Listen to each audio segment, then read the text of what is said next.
With my memory returned, I made a solemn promise to leave behind the husband and family who had treated me so poorly. Where could I be? My name is Meg, and I'm 28 years old. Awakening, I discovered myself nestled in a hospital bed. Perplexed by my surroundings, the sound of approaching footsteps caught my attention. Suddenly, a man burst into the room, his face contorted with anger. Yet to my bewilderment, I had no recollection of him whatsoever. I have no idea who this man is. Excuse me, but who are you? I inquired, my voice tinged with confusion. Meg, are you kidding me? If you're awake, you must be fine. So, leave the hospital right away. Being hospitalized is such an overreaction. You're dragging me into this mess. His tone was harsh and accusatory, catching me off guard. How rude of him to shout at me upon our first meeting. As his voice echoed through the room, a nurse and a security guard rushed in, swiftly removing him from the scene. I remained frozen in shock, grappling with the abruptness of the encounter. Soon after, my mother, Mary, entered the room, her eyes brimming with tears of relief.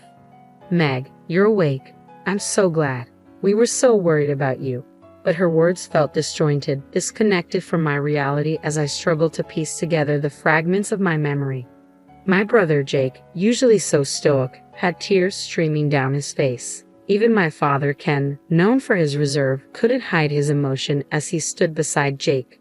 According to their account, I was discovered collapsed in front of our house. I had suffered a concussion and a deep cut on my head requiring stitches, injuries of which I had no memory. Apparently, a neighbor had witnessed my fall and called for medical help due to the significant bleeding. That's what Mom told me. Mom, who was that confrontational man earlier? I asked, puzzled. Confrontational man? Now it was my family's turn to be confused. After a conversation with the nurse and security guard who had escorted the man out, it became apparent that the aggressive individual was supposed to be my husband. Wait, I'm married. I have absolutely no memory of that. I exclaimed, stunned by the revelation. Meg, are you serious? My brother's concerned gaze bored into mine. Why did you collapse in front of that house? And that guy earlier, he was yelling at you to leave the hospital right away. Do you have amnesia? My mother muttered, her worry evident as she quickly reached for the nurse call button. After explaining the situation to the nurse, I underwent a battery of medical tests. With too many procedures to complete in a single day, and results not immediately available, I found myself inundated with visitors as I waited. My coworkers arrived bearing my favorite snacks, flowers, fruit, and other thoughtful gifts to aid in my recovery. Some even brought personalized tokens of affection. Friends streamed in one after another, their concern palpable as they came to check on me. Amidst the influx of well-wishers, amidst the love and support pouring in, there emerged a discordant note. Shockingly, it came from my own husband, Kevin, and his parents. How long do you plan to stay in the hospital? Do you have any idea how much this is costing us? Who do you think is footing the bill? You need to get out of here as soon as possible. You're being lazy. Get back to work immediately. Your absence is causing us significant problems. These incredulous remarks were uttered by none other than Kevin and his parents amid the sea of concerned faces.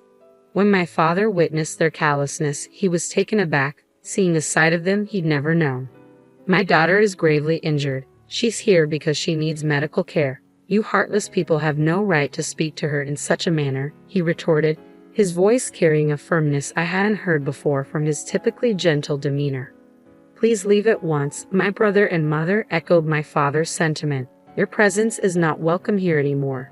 That day, pressured by my family's firm stance, I hastily departed. Yet despite my swift exit, my husband and in-laws persisted, bombarding the hospital staff with complaints and demands for my discharge. Eventually, I was relocated to a private room, where their access was promptly restricted. Remarkably, the hospital granted me the privilege of staying in the private room at the cost of a shared one, a stroke of luck amidst the chaos. As test results trickled in, revealing a significant loss of memory, the surreal nature of my situation dawned upon me. How could such a thing happen in the realm of reality? Initially suspected to be a result of traumatic injury, the absence of brain bleeding despite my head striking the concrete road raised doubts about the diagnosis. The diagnosis unveiled a psychological condition triggered by the impact to my head, plunging me into a bewildering state. I grappled with the incomprehensible reality unfolding before me, unable to even recall the visage of my purported husband, let alone fathom our marital bond. It appeared I had been wedded and cohabiting with my in-laws. Kevin, my supposed spouse at 35 years old, toiled at my in-laws' establishment while I served as a secretary elsewhere, a semblance of normalcy amidst the turmoil. However, normalcy quickly unraveled as I learned of the suffocating grip under which my actions were ensnared by Kevin and his family. They seized control of my earnings, converting my labor into their gains, casting a shadow over what should have been wedded bliss. My salary vanished almost as swiftly as it appeared, leaving me bereft of financial autonomy. Amidst the fiscal suffocation, I found myself shackled to the endless demands of household chores, a burden unjustly heaped upon me as Kevin shirked his responsibilities, citing archaic gender norms as justification. His actions painted a stark portrait of marital oppression, a narrative where blame and verbal barbs were hurled at me relentlessly, branding me as useless and slow-witted for every perceived misstep. Under the suffocating weight of marital expectations, I endured incessant haranguing from my in-laws who incessantly badgered me about household chores, work, and the inability to conceive. Even the simple act of enjoying a proper meal became a distant luxury within the confines of that house. Amidst this oppressive atmosphere, it became evident that my exhaustion was mounting. While Kevin chauffeured me to and from work, his motives were far from altruistic. Rather, it was a calculated effort to ensure my compliance, to prevent any deviation that might incur unnecessary expenses. It was my coworker and confidant, Betty, who pieced together the fragments of my married life, recounting conversations where I had confided in her about the trials endured with Kevin and my in-laws. As Betty recounted the details, memories slowly began to resurface, revealing the events leading up to the day of my injury. On that particular day, as was becoming customary, Kevin's voice pierced through the confined space of the car as we made our way home from an errand. "You took forever at the store, and now we're going to be late for our appointment. What's your excuse this time, you slowpoke?" "It wasn't just my shopping. I was searching for an item your mom requested. If you had bothered to assist me, we would have finished much sooner," I retorted, my frustration simmering beneath the surface. "Stop with the excuses. It's the same thing every time. Every outing with you ends in frustration. I shouldn't have even bothered to come along." My husband's tirade continued relentlessly, echoing through the confines of the car. For nearly an hour, he didn't let up, his anger mounting with each passing moment. Upon arriving home, his ire still ablaze, he spat out hurtful words, urging me to hurry out of the car with a final insult before forcefully pushing me from the driver's seat, causing me to tumble onto the unforgiving concrete below. Even as I lay there, wounded and vulnerable, he didn't cease his verbal assault. Ignoring my plight, he drove away, leaving me stranded and injured. It was a vigilant neighbor who stumbled upon my motionless form, bleeding from a head wound, prompting the call for an ambulance. Recalling this harrowing incident, I contacted the authorities, determined to seek justice for the pain I had endured. Subsequent investigations, supported by security camera footage, validated the truth of my memories. Anger coursed through me as I grappled with the cruelty I had endured. Why had I been subjected to such treatment? I vowed silently that he would face the consequences for his actions. Yet even as I harbored this resolve, the reality of my marriage to Kevin remained hazy and distant, as if belonging to another life entirely. My weary body, coupled with the revelations of my medical condition, served as stark reminders of the ordeal I had endured, a testament to the grim reality of the married life Betty had described. Upon my discharge from the hospital, I made the decision to eschew returning to Kevin's household, instead opting to seek solace in the familiar embrace of my parents' home. There, within the sanctuary of my childhood abode, I was enveloped in a cocoon of love and care fit for a princess. "Meg, today we prepared your favorite fried chicken. Indulge yourself, dear, and your father even brought home a cake. Let's savor it together later," my mother would announce with a smile, her culinary prowess transforming each meal into a feast. Meanwhile, my father and brother lavished me with unwavering attention and support. Under the tender ministrations of my family, my body gradually found renewal with each passing day. My workplace, understanding of my plight, encouraged me to take a leave of absence, insisting that I return only once fully restored. In the embrace of my parents' nurturing care, not only did the wounds from my accident begin to heal, but the burdensome weight of fatigue began to lift as well. Remarkably, even my hair and skin, ravaged by the ordeal of hospitalization, regained their former luster. It was a testament to the profound impact of stress. Burdened by the weight of my tumultuous married life, a sudden wave of anxiety gripped my thoughts. Must I return to that house simply because of marriage? The question spilled from my lips, betraying my unease. Don't concern yourself with that, dear. No one will compel our beloved daughter to endure such hardships. You must sever ties and seek a divorce as soon as possible, reassured my mother, her words a balm to my troubled soul. Following a family discussion, it was decided to seek legal counsel from a trusted friend of my father, a lawyer who had known me since childhood and shared a long-standing relationship with my family. Upon learning the details of my plight, the lawyer, much like my family, expressed vehement outrage and resolved to assist in every possible way. With the guidance of this skilled legal advocate, the process of divorce commenced smoothly, offering a glimmer of hope amidst the darkness of my marital ordeal. Meanwhile, within the confines of Kevin's household, simmering resentment filled the air as Kevin and his parents seethed with frustration. When will she return? The smooth operation of the store depends on her. We can't afford to wait any longer, Kevin lamented, his tone tinged with irritation. Echoing his sentiments, his mother-in-law interjected, "She's been discharged from the hospital, hasn't she? There's no reason for her to remain away. Instead of idling, she should focus on providing us with an heir." Adding fuel to the fire, his father-in-law chimed in, "She's become too accustomed to being coddled. Once she returns, we'll need to remind her of her responsibilities." In their desperation, they resorted to incessant calls to my parents' home, each inquiry dripping with urgency. "Is Meg there? Why hasn't she returned yet? Surely she's recovered by now. We have our business to consider, so we implore you to send her back immediately." My brother relayed the relentless demands they had made over the phone. Despite my family's unanimous support for my decision to stay away, I felt compelled to retrieve my belongings from the house. Seeking legal guidance, I enlisted the aid of a lawyer, and my father agreed to accompany me on this endeavor. From the moment I set foot inside, tension hung thick in the air, and the accusatory tirades began anew. "How long do you intend to linger at your parents' home? Why haven't you been answering your phone? Your negligence is appalling. It's high time you return to your duties. There's an overwhelming backlog of chores and responsibilities awaiting your attention." Kevin and my in-laws berated me without restraint. However, their vitriol was swiftly silenced as the lawyer and my father entered the room, their presence commanding a momentary pause in the onslaught of accusations.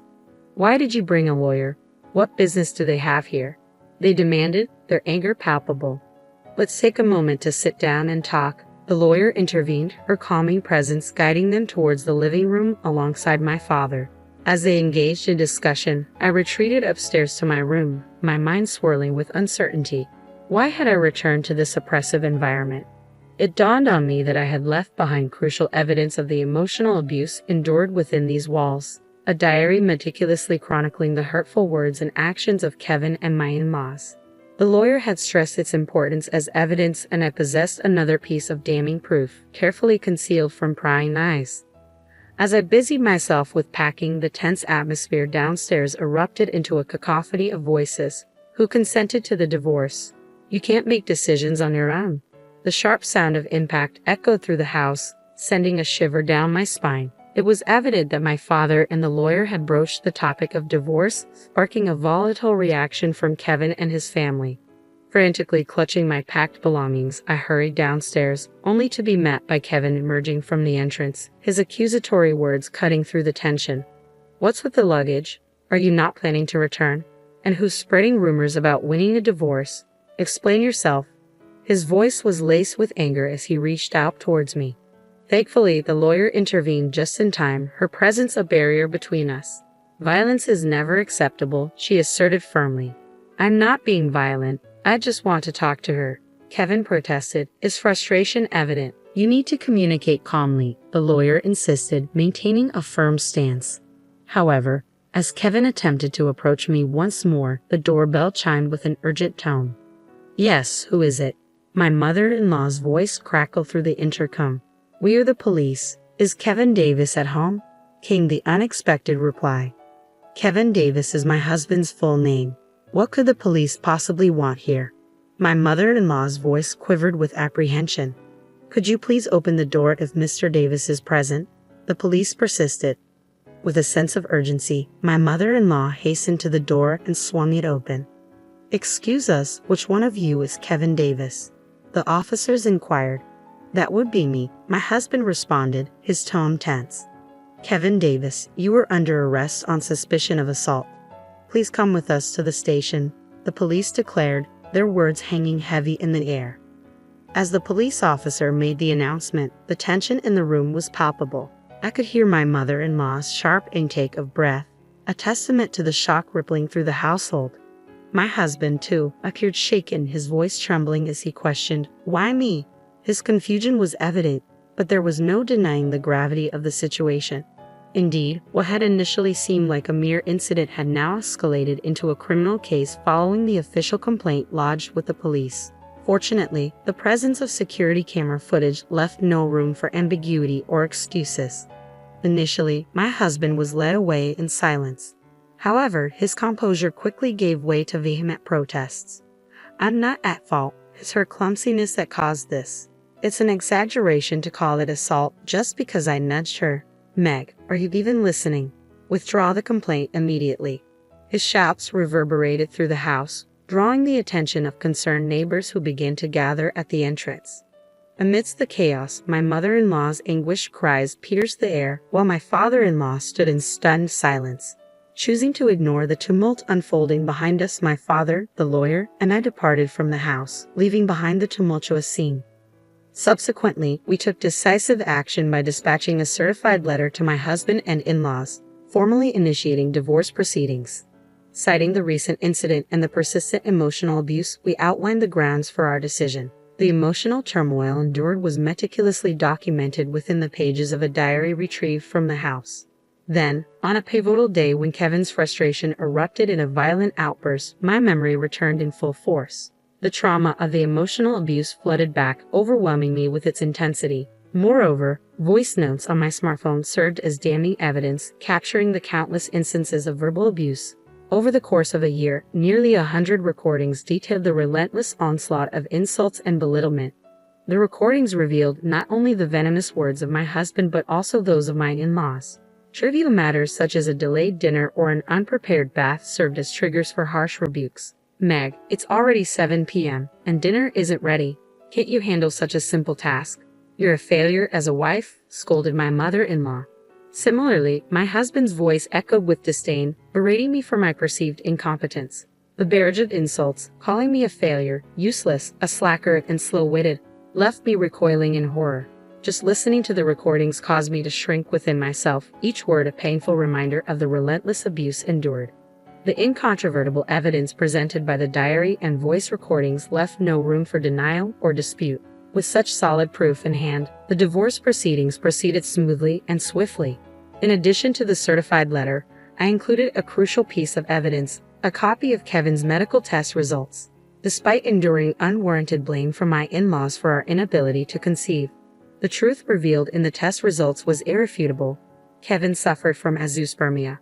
I had kept this information private out of concern for Kevin's ego, but with the decision to divorce, there was no need to maintain silence. This revelation shattered any illusions my in-laws held regarding their son's role in our infertility struggles.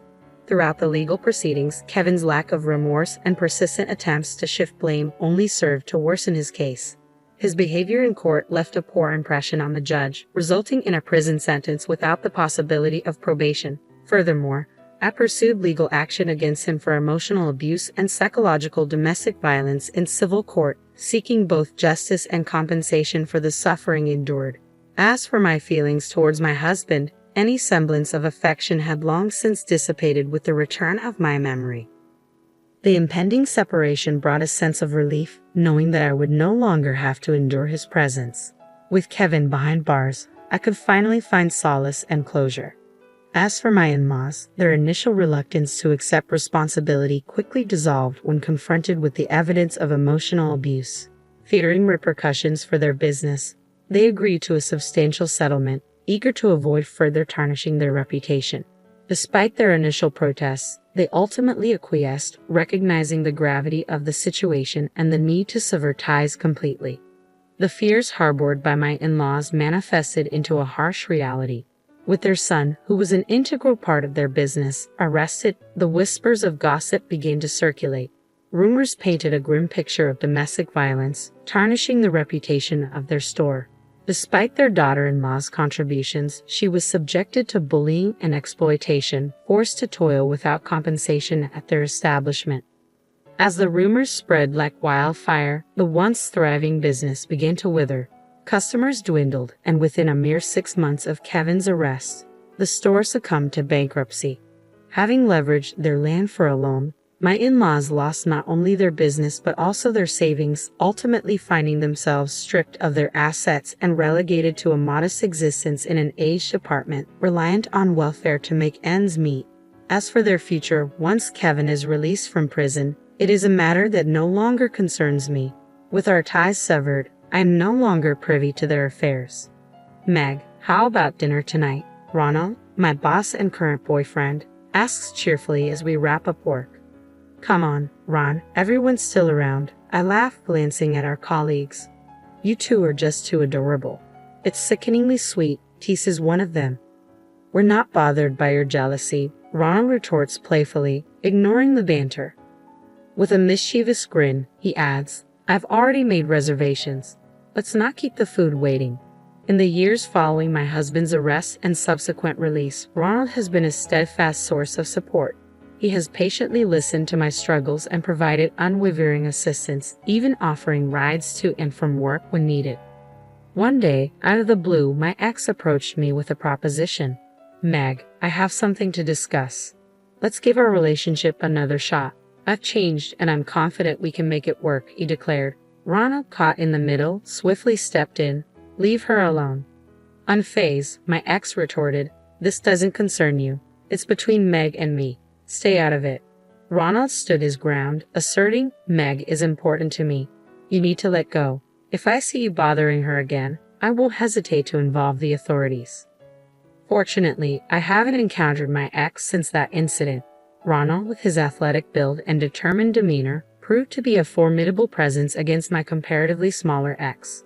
Despite his tough exterior, Ronald has a soft spot for sweets, a charming contrast that adds to his appeal. He's an exceptional individual who always respects my choices and opinions.